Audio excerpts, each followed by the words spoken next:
Chapter 3. The Girl and the Giant. He wasn't sure what happened next.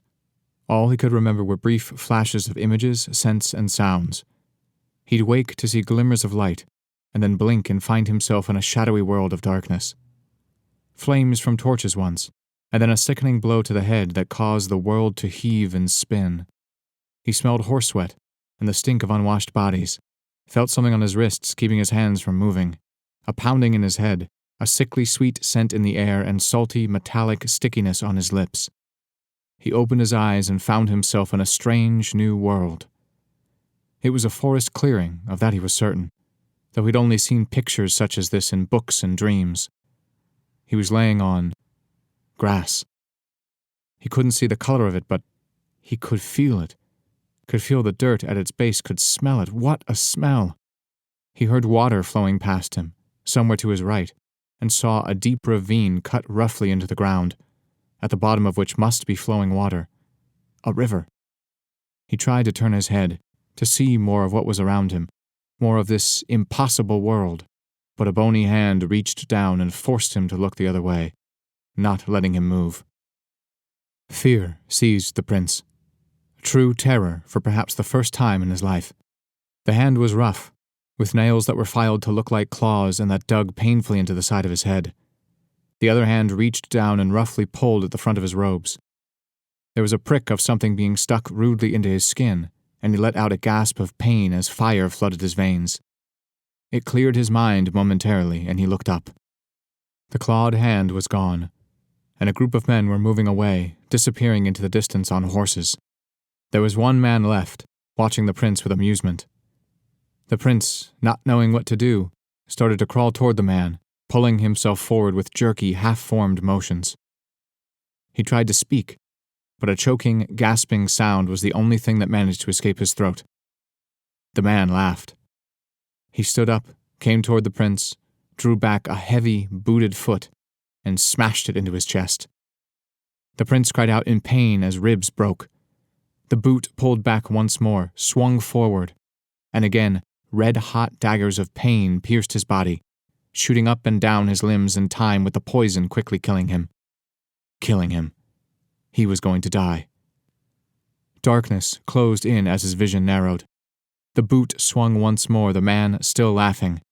Instinctively, the prince grabbed the leg as it swung into him and clung to it. He wasn't sure how he hung on, but he did, and slowly his shoulders and chest began to itch as if with a heat rash. The fire searing his veins seemed to pause questioningly. There was a cry of pain from the man, and the prince pulled on the leg. The man overbalanced and fell to the ground. The prince, with a jerking, unseeing grope, found the man's throat and began to squeeze. The fire in his limbs began to recede, flowing quickly back to the point where it had entered his body, as the breath and life began to drain out of the man beneath him. But the prince wasn't strong enough, and with a harsh kick the man succeeded in dislodging him, and the fire of the poison returned with a vengeance. The man staggered away in a shambling half-run, but before he'd gone more than a dozen paces, he tripped and fell into the partially hidden ravine. He screamed, but the cry was cut off by a harsh crack. The prince lay there, gasping for breath, his chest heaving but his lungs unable to fill properly. His shoulders and back burned as he reached desperately through the raven talisman in the hopes it would save him. He tried to rise, but the effort sapped his remaining strength, and he fell back to the ground, colors swirling senselessly about him before fading to the gray-black shadows of unconsciousness. He woke to a dull ache in his head and too bright of a light shining on his closed eyelids. He rolled over to hide his face, and rolled right off whatever he was sleeping on and onto a rough wooden floor. His eyes sprang open, and he immediately regretted it. Breath hissed into his lungs, cold and crisp, and a lancing stab of pain shot from his eyes to the back of his head, down the length of his spine, and all the way to the soles of his feet, before returning to pound like a mad carpenter on the inside of his temples. The sensation made him shudder and gasp like a drunk doused in a bucket of ice water, and he quickly shut his eyes again. "Good morning!" The voice that called to him was very deep, and it entered his head and rattled around the inside of his skull, eliciting a pitiful moan. "I would offer you breakfast," the voice went on, its deep, rumbling quality continuing to twist into the prince's skull like a rusty screw. But Delixi venom does not react well with food. And when I say does not react well, I mean you'd start vomiting all over me, and then you'd die. Highly unpleasant for me, at least, whatever you might think." The prince managed to open his eyes again, keeping them to narrow slits, and then tried to find the source of the voice. He also tried to find his own voice, which seemed to have gotten stuck somewhere around his stomach and refused to come out of his mouth no matter how hard he tried to force it. The first thing he noticed was the floor, because his nose was pressed up against it. It was made of rough-hewn planks of wood, fitted poorly together, and warped by the elements into curving, twisted lines. He managed to raise his head slightly, despite a nasty, throbbing ache in the back of his neck, and saw that the wall, barely a foot in front of him, was in the same state. Indeed, it was so warped that he could see brief flashes of light from outside, though his eyes wouldn't focus enough to allow him to discern definite shapes. "Here," said the voice. An enormous hand descended on the prince and yanked him into the air. His stomach twisted violently, and he was almost sick. The hand deposited him unceremoniously into a rickety wooden chair, and when the world finally stopped spinning, he gaped at what he saw in front of him, like some country yokel seeing a city landmark for the first time. The man to whom the voice belonged was not a man, but a giant. There was no other way to describe him. The prince had to tilt his head back to look into the man's face, which was broad and rough, with a square, well-kept black beard that was so thick it almost looked like an extension of his chin. He was so tall that he had to stoop inside the wooden shack lest his head bang against the ceiling. He wore base-born clothing, simple homespun in brown, gray, and green, that was strangely bulky in places. The long sleeves and pants were worn at the cuffs, and his boots, enormous leather affairs that looked as if they had consumed the entire side of a cow, were old and well-worn, creased and splashed with travel stains. The prince, who had never seen such a sight in his life, could make no sense of it, and for a moment questioned his sanity. But the strangest thing wasn't the towering hulk of a wild man holding him captive in a shack. The strangest thing was that this towering hulk of a wild man who was holding him captive in a shack was bustling around a makeshift kitchen, brewing tea. "Who are you?" the prince managed to croak. He looked down and saw that his heavy palace robes had been removed, and that he was now dressed in a simple off-white shirt, his undershirt, he realized, and a pair of heavy brown pants he'd never seen before. "And where are my clothes?" The behemoth of a man ignored him, and instead reached over and placed a small, battered tin cup full of some steaming liquid in front of him. "Drink," he said firmly, his deep voice implacable. The implication seemed to be that if the prince did not drink, drinking would be thrust upon him. Still disoriented and unable to decide whether this was all a dream, he reached for the cup and downed the liquid contents. As the liquid hit his throat, it began to burn, causing him to choke and gasp. The feeling of pins and needles being pushed into his skin burst into life at the tips of his fingers and toes, before the sharp, stabbing sensation behind his eyes gave one final parting throb and all the pains disappeared together. The man chuckled as the prince continued to cough and splutter, and he reached over with an arm as thick around as the prince's entire torso and thumped him on the back, nearly knocking him off the chair and onto the ground. "Good, right? Delixi venom, sorry you had to go through a bout with that nastiness. But hey, you get to drink spirits to clear it out of you. Strange, don't you think? That a venom can be purged by alcohol, mint, and ginger tea." The prince stood and recoiled, knocking over the chair. How dare you touch me?" he managed to choke out. The big man rolled his eyes and turned back to the makeshift stove, where sat roasting what looked like the entire leg of some animal. The prince seized the opportunity to look around the shack while the man's back was turned, looking for some means of escape. The shack was small, barely large enough to fit the wooden table, the metal stove, and a large bed that seemed to be its only outstanding features. It had only a single door, which was hanging precariously from a single hinge on the other side of the stove and the giant man. The coal and clockwork pieces that would normally power the stove were missing, and it was instead powered by what looked like the most rudimentary of energy sources, a wood fire. There was a large pack in the corner that had a roll of some kind of fabric and two large, bulging things that looked to be made of animal skin attached to it. But what drew the prince's eye was the enormous, sheathed sword propped against the stove. It was a sword the size of which even a guardian of the fortress would have had trouble wielding, the largest greatsword he had ever seen. The sight of the blade seemed to flip a switch in the prince's head, and suddenly his memories caught up with him. In a flash, he remembered his kidnapping in the fortress and the attempt on his life. "It was you! You kidnapped me!" he shouted at the giant. The big man didn't even look up, but kept right on cooking, turning the leg to brown the other side as he packed away the metal canister he'd used to brew the tea. "Not originally," he rumbled, vibrating the very walls with his voice. "But now, yes, because, judging by those marks on your shoulders and back—" He motioned without looking to the prince's talisman markings, visible beneath his loose tunic. "You've been marked as a potential blood mage, maybe even begun the training, and yet here you are, far from Lucien. That's of interest to me." The giant took a poker and broke up the fire before turning to look the prince full in the face, just as the wooden door was flung open so forcefully it almost fell off its single rusted hinge. A shaft of oddly colored light pierced the gloom of the cabin as a young woman rushed in. She had light olive skin and midnight black hair, and wore the same simple browns, greens, and grays that the giant wore. As she entered, her eyes, bright green, flew to the prince, and took in his appearance in one swift glance that missed nothing. The prince took in her appearance just as quickly, and suddenly all of the pieces fit together. Who else would kidnap one of the children from the fortress? Who else would have the audacity to do something of that magnitude in defiance of the Empress? "Exiled kindred," he hissed, recoiling. Again, his hand dropped to his side and his missing sword. Shadows and light, he needed a weapon. "Blood mage," snarled the girl, having caught sight of the black markings. In a flash of movement, 2 remarkably long, curved daggers appeared in her hands. "Peace!" roared the mountain of a man. He caught the young woman around the waist and threw her back across the room, where she landed with the nimble grace of an acrobat, daggers still held menacingly. "He is not to be harmed, Eshendai. He is not a danger to us." The prince's ears perked up at the strange word. The way the man had said it, it didn't sound like a name. A title, perhaps? He filed it away in his mind to deal with later. His eyes never left the twin daggers, following every small twitch of movement as the exile girl paced back and forth across the opposite side of the small cabin.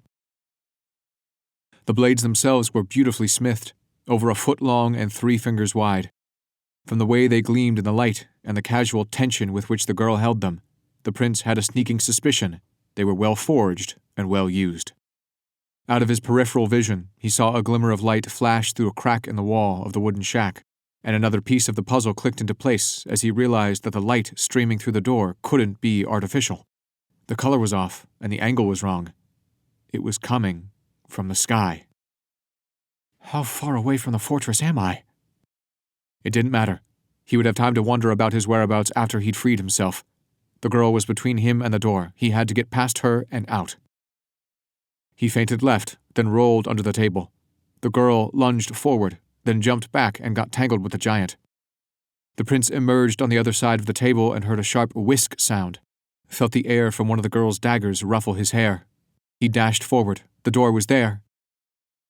The prince was pulled straight off his feet into the air and flung back across the room to land on the pile of blankets upon which he'd woken. He spun to his feet once more, only to find the girl's second dagger pressed against his throat. How had she crossed the room so quickly? "Do it, Exile," he taunted her, sneering in her face. "It would be just like your kind to kill an unarmed man." Her eyes flashed with rage, haunting, green eyes that watched him with hatred and contempt, and he could see her desire to end his life. "Remember your oath, Eshendai," the big man said slowly and firmly. The prince remained silent, staring at her with arrogant defiance. "We are not to kill innocents, not to kill victims of the Empire's injustice." "This is not an innocent," the girl responded through clenched teeth. "This is one of the Empress's blood mages. This is not even a man, this is an animal." "He's barely older than you, if at all," the man pointed out calmly, "and it takes years of training to become a blood mage. If anything, he is barely a novice. But that's irrelevant. I know that he is not part of the Empire. I found him unconscious, left to die from his wounds by a group of the Empress's men at the bottom of the mountains. He'd been beaten, severely. Several ribs were broken and he had been concussed." "You mean you've had him ever since I left?" A chill went down the prince's back. It was impossible. His mother's soldiers would never even dare to. The scattered memories he had of what had happened since he'd been attacked in the fortress rolled through his head in a rush that made his ears ring. The false slaves had inexplicably gained access to the anteroom of the Hall of Glories. The soldiers had left him to die by the stream, soldiers that had been dressed in the uniforms of the Imperial Army. No, it was a ruse. They were traitors. It was easy enough to change clothing. His anger rose. Did they truly think he'd fall for a trick like this? I've seen markings like those before, Tomas, and he's a blood mage, old enough for it or not, and if he was beaten like you say, he's healed remarkably quickly. The prince had seen and heard enough. He was the rightful son of the Empress, and these exiles were nothing. It was time to put an end to this farce. I am not a blood mage, he spat, silencing them. I am the Prince of Ravens, child of the Empress, seventh son of the Diamond Throne, and you will release me now. For a moment there was no reaction, but then they fully took him in, and the truth seemed to click into place. Their eyes grew wide, and their bodies became tense and ready, as if he would leap at any second forward, shooting fire from his eyes and cursing them into 1,000 pieces. The prince allowed himself a small smile at the pleasure of knowing the name of one of the children still struck fear into the hearts of the Empire's enemies. "Release me," he said, his voice snapping out like a whip. The girl took an involuntary step forward, watching him with suspicious horror and awe. But the big man shook his head like a bear dislodging an annoying fly, and the prince watched in surprise as he stepped forward, lifted the greatsword from where it had been resting, unsheathed it, and held it up, threateningly. "Do not lie to us," he said. The prince looked from the bared sword to the man's eyes as hard and flat as dark chips of stone. "I am not lying," he said calmly. Slowly, very slowly, so as not to frighten the exile and make him do something stupid, the prince took a step forward. He held the man's gaze with his eyes as he had seen Samantha do when she was reading someone, watching for the slightest hint of emotion. The big man began to relax, and the prince was certain he had won. But then the big man shook his head once more and actually stepped forward to rest the point of the blade against the prince's chest. "Stay where you are," he rumbled. "We need to leave," the girl said. "We need to leave now." No, something is not right here." "He's a child of the Empress, Tomas. Shadows and fire, he's the Prince of Ravens. Those markings are the talisman of death. If he's here, the Empire is not far behind." She moved toward the door, panic and terror clear in both her voice and her manner, but the big man remained where he was. There was something stirring behind his eyes, in the depths of those black chips of stone. This was a hard man, the prince could tell. Hard by nature, but hardened too by a life of exile, a life lived in the shadows. As he watched, the big man's eyes seemed to light up as he contemplated the prince, and small bits of fire and life sprang into being where there had been nothing but coldness before. The moment passed, and the big man took a deep breath and spoke. "I found him in a clearing at the far end of the mountains. He was lying on the ground with only the barest hint of a pulse. I almost didn't check. That was nearly a week ago, the day after you left." The girl stopped in the doorway, then slowly turned back. The prince could tell her mind was suddenly working very quickly. She looked at the prince, and not just at his face, but at his clothing, his chafed wrists, his dirty hair. Her eyes roved over him, from head to toe, and he had the distinct impression that she was cataloging every detail of his appearance. Her demeanor changed completely. She took a few steps back into the room. "What do you see?" the big man asked, almost ritualistically. "His shirt," she said. "It's certainly finer linen than most of what even the most high would wear, but it's torn and dirty. His face is dirty, too. There's dirt in his hair. His wrists look as though they were recently bound together with a rough material. He's favoring his left side, but only slightly, so the ribs you said were broken have healed, which means accelerated healing that could come from a number of different blood magics." She looked over at the big man. "How many times have you seen the children?" "More than I'd like to remember," the man, apparently Tomas, responded darkly. "And more than once up close in person." The prince's head jerked to him in surprise. "Have you ever seen this one?" "No," said Tomas. "He was born after my time." "Have you ever seen any of them looking anything less than immaculate, though?" The big man shook his head, his bearded face drawn in concentration. "You said he was left over a week ago?" There's been no activity here, not even a hint of any. Have you seen anything?" "No," the big man said. A look passed between them. The prince looked down and realized that they were correct. The clothing he was wearing was ripped and torn where he'd been bound and thrown to the ground. There was also the mud and sweat stains from the journey he could barely remember. "He was brought here against his will," she said, glancing down again at his wrists, his clothing, his bare feet. Her voice was quick and breathless now. "He was in a struggle. Against a group, I would guess. He put up a fight. Those rips in his elbows are from escaping their grip. Wait a minute. What's that on his... Hold him!" The big man sheathed his sword and grabbed the prince, who, despite his years of physical training, was no match for such overwhelming strength and size. Tomas wrapped a single arm through both of his and placed his other hand on the back of the prince's head, rendering him completely immobile. "What are you doing? Stop this! Stop this at once! I am the Prince of Ravens. Do you not understand that?" The man moved his second hand to firmly cover his mouth. "Quiet for a minute, please, Prince." He tapered off. His head jerked up and he looked at the girl. "I can't say his name." The girl opened her mouth, but only a small noise of surprise escaped. The heat of embarrassment and shame flooded the prince's face. He stopped struggling and tried to strike up an air of dignified silence, attempting to appear as though he were indifferent to his plight, though as his face was slowly becoming tight and hot from lack of circulation, he was fairly certain it wasn't working. The girl stepped up to him, and for the first time he got a good look at her, and was surprised to find that she wasn't a girl at all but a young woman. Her eyes were boring a hole through a spot on his neck. Quicker than he could follow, she slashed at his skin with the tip of her dagger. He drew in a sharp breath, but the cut was shallow. She reached out and pulled something from his neck with a sharp tug. He just managed to suppress a wince of pain. His eyes slowly focused on what the exile held in her hand. It was a small, three-pronged dart, made of steel with blackened tips. The end was rounded, and meant to slide beneath the skin on impact. "The tips are hollow, and it's barbed." "He showed all the signs of Delixi poisoning," the giant rumbled, "but there was a puncture wound." "I see it," the girl confirmed. "He must have been drugged again after they arrived. The skin here was partially healed. The dart must have come first." "It makes sense he was captured by surprise and then taken to where I found him. Why would they want to kill him there, though?" "I don't know. But all that on top of his name being taken away—" "Death watch," finished the big man. The girl looked at the prince and considered him for a long time. Fear and curiosity warred in her face, but slowly the fear died away, and when it was gone completely, her green eyes grew very wide, making her look almost demonic. "If you were the Prince of Ravens," she said, "then you aren't anymore."